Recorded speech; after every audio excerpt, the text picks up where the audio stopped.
nakoda dari kapal Prancis itu dijadikan tersangka oleh negara Turki. Nah, Prancis keberatan dong, karena itu terjadi lalu lepas dan itu adalah warga negara dari negara. Wassalamualaikum warahmatullahi wabarakatuh. Ya, assalamualaikum ya. Langsung 1, 2, 3. Tadi kaca.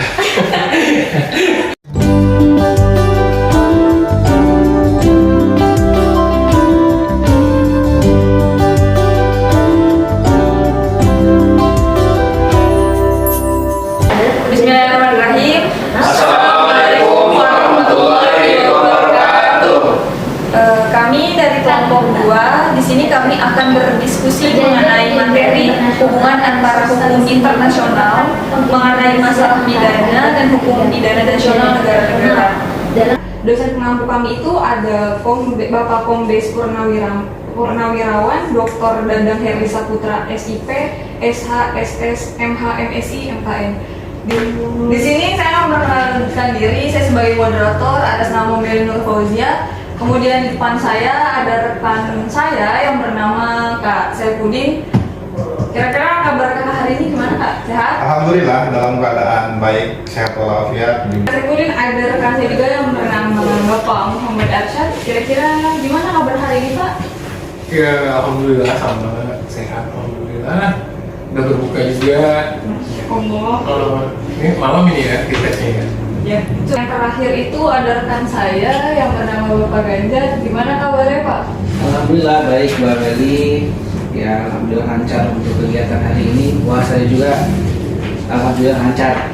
Mungkin yang pertama dulu kali ya Pak, kita bahas mengenai kaidah hukum internasional tentang masalah pidana yang masuk menjadi bagian hukum pidana nasional negara-negara. Nah sebelumnya saya mungkin bakal mengkaji sedikit nih kira-kira mengenai yang pertama itu melalui ratifikasi, yang kemudian dilanjutkan dengan pemberlakuan di mana dalam prosedur pengesahan dan pengundangan.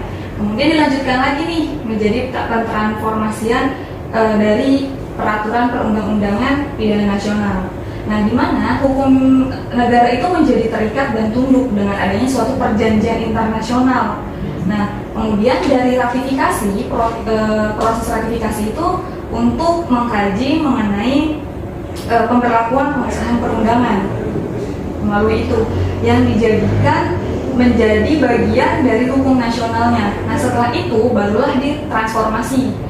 Maksud transformasi itu merupakan yang setahu saya itu tentang substansinya, isi maknanya. Substansi internasional itu ditransformasi menjadi undang-undang pidana nasional yang biasanya itu di dalamnya itu mempertegaskan mengenai beberapa unsur-unsur tindak pidana, kemudian tentang sanksinya bagi pelaku yang melanggarnya. Nih, saya bisa kasih contoh ya, misalnya di Indonesia pada tahun 1976 itu sudah meratifikasi 3 konvensi. Yang pertama itu adanya konvensi Tokyo pada tahun 1963, kemudian adanya konvensi Den Haag pada tahun 1970, kemudian yang terakhir itu ada konvensi Montreal. Oh ya, itu kalau nggak salah pada tahun 1971 mungkin ya. Nah, di mana Indonesia itu telah meratifikasi 3 konvensi tersebut gitu ke dalam undang-undang, saya lupa ya undang-undangnya nomor berapa ya kira-kira. Undang-undang nomor 2 tahun 1976 tentang 3 pengesahan konvensi itu. Nah, kemudian 3 konvensi itu masuk ke dalam hukum nasional Indonesia. Nah, setelah itu barulah tuh ditransformasi menjadi Undang-Undang Nomor 4 Tahun 1976, di mana mengenai perubahan dan penambahan beberapa pasal dalam Kitab Undang-Undang Hukum Pidana yang bertalian dengan perluasan pemberlakuannya perundang-undangan pidana. Itu sih kalau 3 konvensi itu kalau nggak salah tentang kejahatan penerbangan saat itu. Makanya ada tiga-tiganya. Ya, makanya ada proses. Ketiga-tiganya dari mana ini Pak? Enggak, maksudnya kan tadi ada yang berprogresi dari Tokyo, Tokyo, Montreal, Den Haag, Vietnam, gitu ya, diratifikasi oleh negara Indonesia, kemudian diberlakukan di KUHP negara kita gitu Iya. maksudnya. Kemudian baru karena kan prosesnya itu kaidah-kaidah itu yang bisa dijadikan hukum nasional itu kan butuh tiga kedudukan, tiga cara nih. Yang pertama itu kan adanya ratifikasi nih. Kemudian dari ratifikasi itu adanya pemberlakuan nih dari proses pengesahan sampai perundangan. Kemudian yang terakhir itu adanya pentransformasiannya, substansi internasionalnya. Jadi cara menggunakan hukum internasional itu Pak untuk bisa diterapkan di suatu negara, tadi apa yang pertama? Ada ratifikasi. Setelah itu, setelah diratifikasi belum bisa berlaku Pak, belum bisa dipergunakan ya di negara nasional. Ratifikasi Ya, artinya tidak cukup dengan ratifikasi. Setelah ratifikasi ada juga transformasi. enggak, yang kedua tadi apa? Proses prosedur mengenai pengesahan tentang pengesahan perundangan. Diundangkan dulu, habis itu ditransformasi gitu. Transformasi. Baru itu bisa berlaku. Nah, yang menjadi pertanyaan saya nih Pak, walaupun masih awal ya, apakah memang pada saat ratifikasi itu semua aturan memang diratifikasi atau tergantung kebutuhan suatu negara itu Pak? Kayak misalkan ada sebuah aturan internasional, dalam aturannya seperti biasanya itu. sih tergantung suatu topik ya, misalnya dia meratifikasi terkait kejahatan genosida. Apakah kemudian suatu negara itu dia menerima hukum langsung hukum pidana internasional tadi ya? Ya. Jadi memang kalau terkait dengan penerimaan itu kan tergantung asas. Kalau karena kan secara umum hukum internasional itu kan memang ya dimensi nasional juga ada gitu ya. Jadi tiap-tiap permasalahan nasional tiap-tiap negara mungkin ada yang sama. Kemudian itu jadi hukum pidana internasional. Jadi kemungkinan apa yang kemudian menjadi hukum pidana internasional itu berlaku juga di hukum pidana nasional. Maksudnya langsung bisa terkait lah. Nah, kemudian ini ada melalui proses pengadopsian nih. Kira-kira kalau misalnya ada negara yang tidak atau belum ratifikasi suatu konvensi internasional mengenai suatu kejahatan internasional, maka bisa dari cara lain untuk mengambilnya. Dimana sebetulnya itu secara langsung tidak memerlukan prosedur atau mekanisme dari ratifikasi itu, melainkan membutuhkan pemberlakuan ke dalam hukum nasional, tetapi langsung mentransformasi dari substansinya saja. Dalam praktiknya nih, segala instrumen hukum internasional itu bisa diadopsi nih substansinya oleh negara-negara. Itu sebetulnya cukup luas banget nih cakupannya. Yang pertama itu berkenaan tentang segala perjanjian internasional multilateral. Kemudian adanya perjanjian internasional regional. Kemudian adanya berbagai deklarasi yang berkenaan tentang suatu masalah masalah tertentu yang dikeluarkan oleh Ketua Umum PBB atau organisasi-organisasi internasional lainnya. Kemudian adanya model law atau model treaty yang substansinya itu mengenai suatu masalah tertentu juga, kemudian dikeluarkan oleh Majelis Ketua Umum PBB yang dapat dijadikan sebagai model atau acuan untuk negara-negara dalam membuat perjanjian internasional tentang masalah yang sama juga. Nah, sebagai contohnya nih, ada juga berkenaan tentang yang tadi Pak Arsyad sebutin, masalah kejahatan perang, kejahatan genosida, dan kejahatan terhadap kemanusiaan, di mana di dalam Undang-Undang Nomor 26 Tahun 2000 itu tentang pengadilan asasi manusia, itu sebetulnya diadopsi dari pasal 5 sampai pasal 8 Statuta Roma pada tahun 98 yang merupakan statuta Mahkamah Pidana Internasional yang sampai saat ini Indonesia itu belum ratifikasinya. Akan tetapi nih pengadopsian dan pencantumannya sebagai suatu undang-undang berarti substansi perjanjian internasional itu sudah secara langsung masuk menjadi bagian hukum atau undang-undang nasional negara gitu. Jadi secara tidak langsung juga hal tersebut itu dikatakan sah nih untuk dilakukan atau diterapkan bagi si pelaku yang melanggarnya. Karena sebelum materi ini kan telah memperjelas nih kalau misalnya undang-undang itu bisa berlaku kan kalau misalkan bagi pelanggarannya, karena yang tadi itu yang menjelaskan tentang beberapa sanksi-sanksi sanksi sebelum yang tadi dijelasin. Menarik ya, terkait dengan hukum pidana internasional dengan perpaduan dengan hukum masalah pidana nasional gitu. Tapi memang secara umum terkait dengan kaidah hukum pidana internasional yang masuk ke dalam hukum pidana nasional, baik mekanisme ratifikasi, kemudian pemberlakuannya melalui transformasi ke dalam hukum nasional melalui adopsi, substansi dan sebagainya, memang secara umum semangatnya itu sama, yaitu kita harus bersama-sama mencegah tindak pidana kejahatan dan harus diberantas bersama, kurang lebih seperti itu. Proses kesamaan. Jadi kita harus bersama-sama memberantas tindak pidana kejahatan. Yang pasti kejahatan itu secara internasional sudah dianggap sebagai suatu kejahatan yang luar biasa. Betul. Itu ya. Saya ingin menegaskan kembali bahwa kami di sini berempat, 4 orang sedang melakukan diskusi ringan Pak ya, diskusi santai untuk menyelesaikan suatu tugas yang mana mata kuliahnya terkait dengan hukum internasional publik lanjut.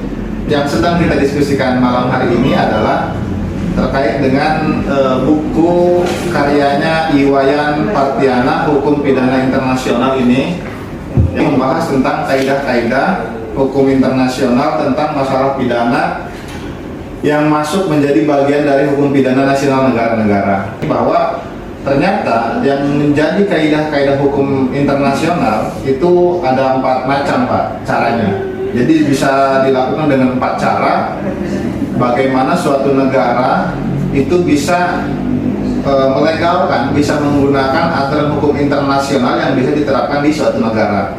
Yang pertama adalah dengan ratifikasi yang sudah dijelaskan di awal tadi oleh Kameli. Ratifikasi itu adalah suatu tindakan resmi suatu negara untuk memberlakukan sebuah peraturan, yang dimana perbuatan ataupun tindakan resmi tersebut memang dilakukan tentunya sebagai suatu kebutuhan bagi suatu negara karena memang terjadinya kekosongan hukum, mungkin seperti itu Pak ya?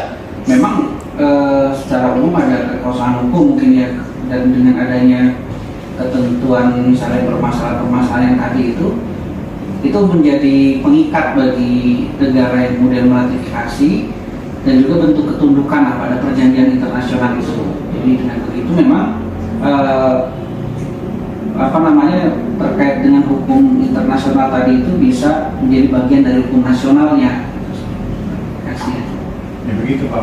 Karena kan adanya aturan itu, hadirnya aturan itu karena memang adanya kebutuhan kan dari situ masyarakat. Iya, cuma dia dalam konteks yang lebih besar, bukan nasional saja, tapi lingkupnya lebih internasional, dia bekerja sama dengan seperti lain. Misalnya yang bisa saya ambil contoh terkait masalah tersebut adalah dalam ratifikasi, proses ratifikasi di Indonesia itu ada yang namanya hukum laut gitu Pak, hukum laut internasional, yang dimana di tahun 1982 itu diatur di situ. Jadi negara Indonesia meratifikasi yang namanya UNCLOS, ada deklarasi Juanda kalau tidak salah di Jamaika tahun 1982. Indonesia itu yaitu ikut untuk tunduk dan patuh terhadap aturan tersebut, karena hasil daripada ratifikasi tersebut di Jamaika tahun 1982 itu yang saya baca bahwa ada 3 jenis aturan di hukum laut itu yang memang diatur. Pertama adanya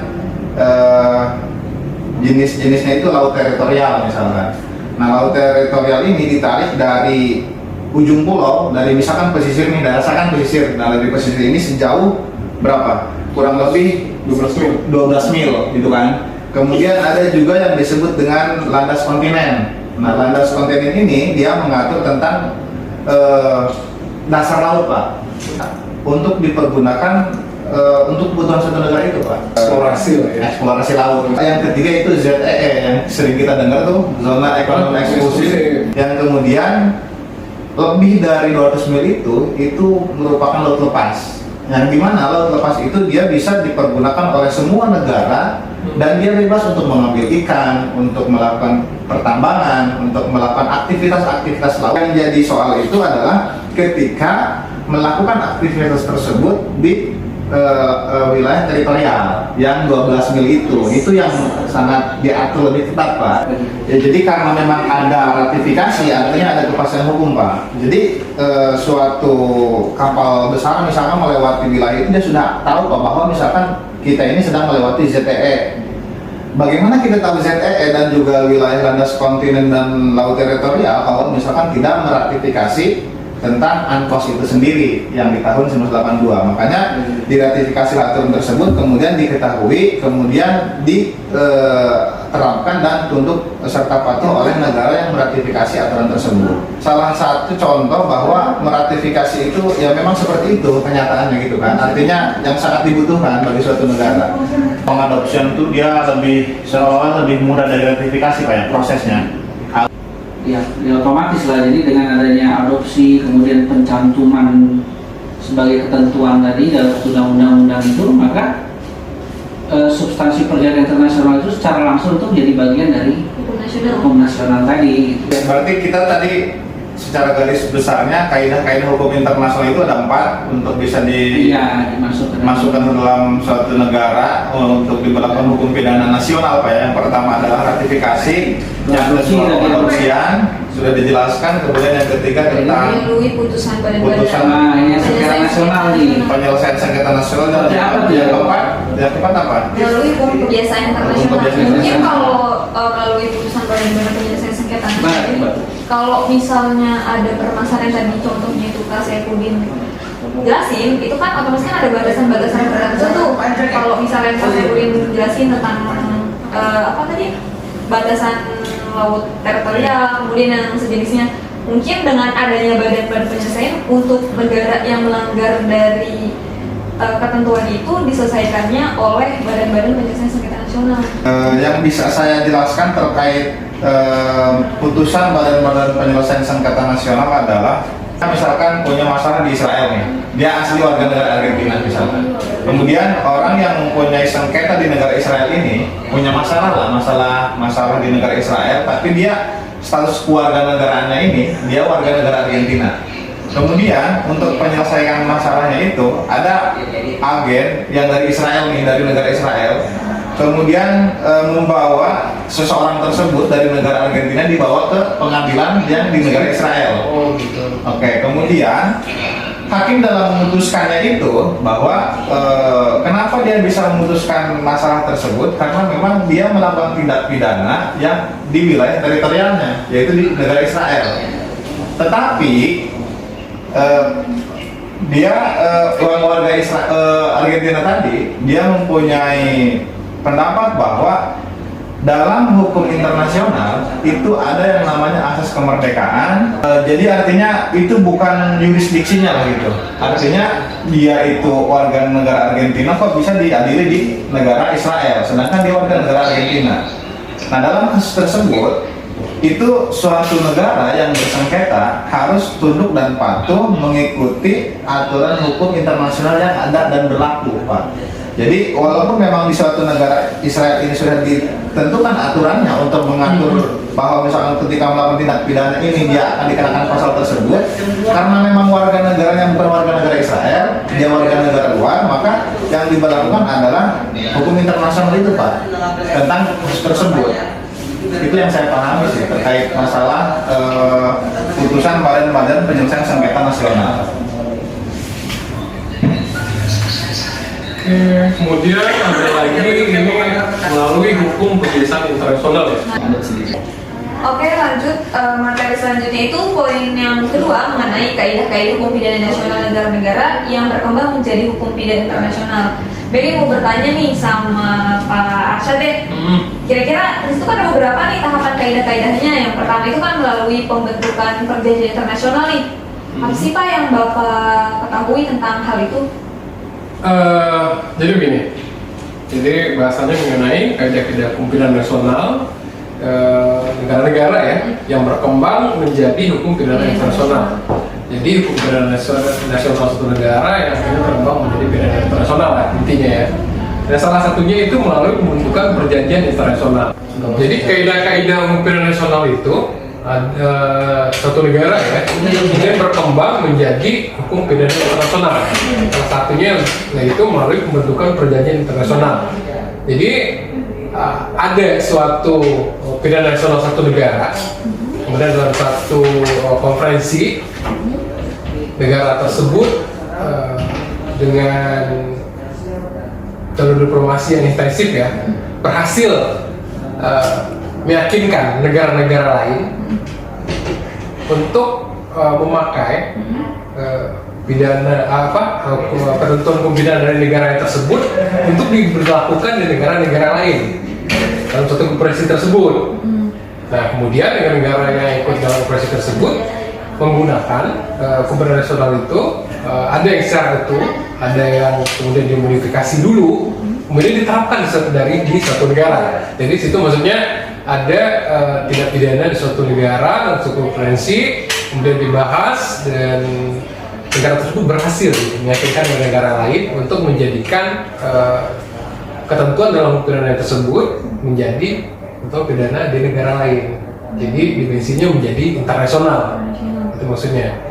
Jadi contohnya kalau dalam buku ini memang agak susah ya ditemukan contohnya terkait ini, dan kemungkinan besar di masa yang akan datang itu akan terjadi gitu. Kemudian ada melalui putusan ya badan-badan penyelesaian sengketa internasional. Nah, ini lebih luas ya Pak cakupannya. Jadi ada permasalahan pidana di suatu negara yang dalam buku ini dicontohkan ada kejadian tabrakan ya kapal Prancis dan kapal Turki di laut lepas. Kemudian sebenarnya kapal Turki ini, kapal Prancis ini menyelamatkan tuh awak-awak dari kapal Turki ini. Kapal Turki ini tenggelam, kemudian awak-awaknya diselamatkan, kemudian dibawa ke Turki. Namun sampai di Turki, nahkoda dari kapal Prancis ini dijadikan tersangka dan dipidana di Turki tersebut. Kemudian Prancisnya komplain. Oh itu kan warga negaranya dia, kejadiannya di laut lepas gitu kan. Kemudian kok bisa dipidana di Turki, di pengadilan di Turki. Kemudian karena ada benturan kepentingan tersebut, dibawalah permasalahan ini ke Mahkamah Internasional di Den Haag ya. Kemudian setelah diperiksa, Mahkamah Internasional menyatakan bahwasanya negara Turki tersebut melakukan tindakan tersebut itu tidak bertentangan dengan hukum pidana internasional. Jadi hukum pidana nasional itu berlaku gitu. Pidana Turki tersebut berlaku terhadap orang yang luar dari negara tersebut walaupun kejadian di luar lepas, karena ada kepentingan negara Turki di situ. Menjadi rujukan untuk menjadi suatu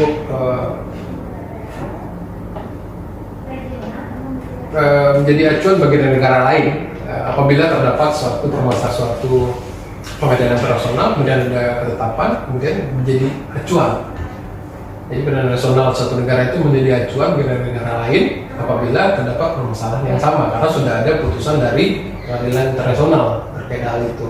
Itu maksud dari bahwasanya bisa melalui pidana nasional itu dapat berlaku secara nasional apabila melalui putusan badan-badan penyelesaian sengketa internasional. Itu salah satu cara pintu masuknya. Hukum kebiasaan internasional. Jadi ada suatu negara menerapkan suatu peraturan hukum dan peraturan tersebut diikuti oleh negara-negara lain. Awalnya itu merupakan suatu tindakan sepihak ya dari satu negara melalui peraturan nasionalnya yang ada. Kemudian tindakan sepihak itu diikuti oleh negara-negara lain. Jadi hukum pidana nasional satu negara itu menjadi kebiasaan di negara-negara lain, dan lama-kelamaan itu menjadi suatu ketentuan yang berdimensi internasional. Jadi berdasarkan apa yang tadi sudah dijelaskan oleh Pak Arsyad terkait kaidah-kaidah hukum yang dimana kaidah-kaidah nasional menjadi hukum internasional kan. Jadi kan kita di awal tadi kaidah-kaidah internasional jadi nasional. Sekarang kaidah nasional menjadi internasional. Tadi kan sudah dijelaskan ada dua. Yang ketiga ada yang terkait dengan kebiasaan juga Pak. Jadi terkait dengan kebiasaan ini dia bisa dijadikan sebagai hukum internasional, yaitu adalah awal mulanya itu ada apa namanya disebut sebagai asas, yang dimana asas tersebut itu misalkan suatu negara melakukan kebiasaan itu secara terus menerus, yang kemudian kebiasaan satu negara tersebut karena memang sudah sering dilakukan oleh satu negara itu diikutilah oleh negara yang lain, menjadi sebuah hukum internasional. Ada asas teritorial disebutnya Pak. Asas teritorial itu ya dia mempunyai asas yang memang wilayahnya dia. Ini pemberlakuan untuk di wilayahnya dia di suatu negara ini, maka saya berhak untuk melakukan seperti ini misalkan. Karena memang itu dilakukan terus menerus, maka ketika negara lain mengikuti, maka itu bisa diakui sebagai kebiasaan internasional. Itu yang saya pahami terkait bagaimana suatu hukum nasional bisa berlaku, bisa menjadi hukum internasional melalui kebiasaan itu. Oke, yang poin terakhir itu dari materi ini itu tentang hukum pidana internasional, di mana itu mengkaji tentang perpaduan antara hukum internasional mengenai masalah pidana dan hukum pidana nasional yang mengandung dimensi internasional. Mungkin materi ini yang terakhir ini jauh lebih menarik kali ya Pak. Kira-kira pandangan Pak Ganjar itu seperti apa sih Pak? Sebenarnya apa yang tercantum di materi ini itu lebih daripada merangkum dari apa yang sudah disampaikan teman-teman semua tadi. Jadi kita bisa melihat keterkaitan antara hukum pidana internasional dan juga hukum pidana nasional, ataupun sebaliknya hukum pidana internasional mengandung dimensi nasional atau sebaliknya tadi. Dan kedua hal tadi itu memang sangat erat, suatu hubungannya sangat erat. Dan ketika kita melihat kaidah-kaidahnya tadi, bagaimana kemudian hukum pidana internasional masuk menjadi hukum nasional atau sebaliknya, yang baik melalui mekanisme ratifikasi dan sebagainya, memang keseluruhan itu memiliki tujuan bahwa kejahatan atau tidak pidana itu harus dicegah dan diberantas demi keamanan bersama dan juga ketentraman kedamaian masyarakat internasional maupun nasional. Poinnya itu. Jadi yang pertama, hubungan antara kedua hal sangat erat dan memiliki tujuan yang sama. Dan memang ketika kita melihat ada misalnya perbedaan dalam penerapannya, sebenarnya itu bukan perbedaan, tapi saling mengisi antara kedua hal tadi. Dan kalaupun ada perbedaan itu bukan perbedaan yang prinsip, melainkan hal yang mungkin berbeda secara gradual saja. Jadi mungkin disimpulkan dari apa yang tadi sudah kita sampaikan dan juga diskusi bersama-sama, bahwa antara hukum internasional kemudian pidana dan juga hukum pidana nasional yang mengandung dimensi internasional itu memang keterkaitannya sangat erat. Jadi sedikit saja hal tujuannya? Ya tadi tujuannya sama-sama tuh ternyata tadi kan, bahwa mereka ataupun keberlakuan dari hukum pidana internasional ini itu secara bersama-sama ingin membuat keamanan, ketentraman, kedamaian masyarakat nasional dan juga internasional, seperti itu. Intinya agar ketertiban dunia tercapai adanya dua hal itu internasional. Betul. Kan ada tokohnya Pak. Tokohnya ada. Itu sudah yang bayar kan. Seperti itulah kalau yang untuk terakhir pemilih. Hukum pidana nasional dan hukum pidana internasional itu saling berkaitan. Berkaitan. Itu sebetulnya masih banyak sekali yang harus dibahas karena materi itu sangat menarik ya Pak. Mungkin karena waktu dan durasi waktunya juga tidak memungkinkan untuk kita bahas secara luas. Kurang lebihnya mohon maaf apabila ada perkataan atau penyampaian materi yang kami sampaikan kurang tepat. Kami ucapkan mohon maaf dan terima kasih kepada para pihak yang membaca. Kami dalam mengambil video ini kami ucapkan wassalamualaikum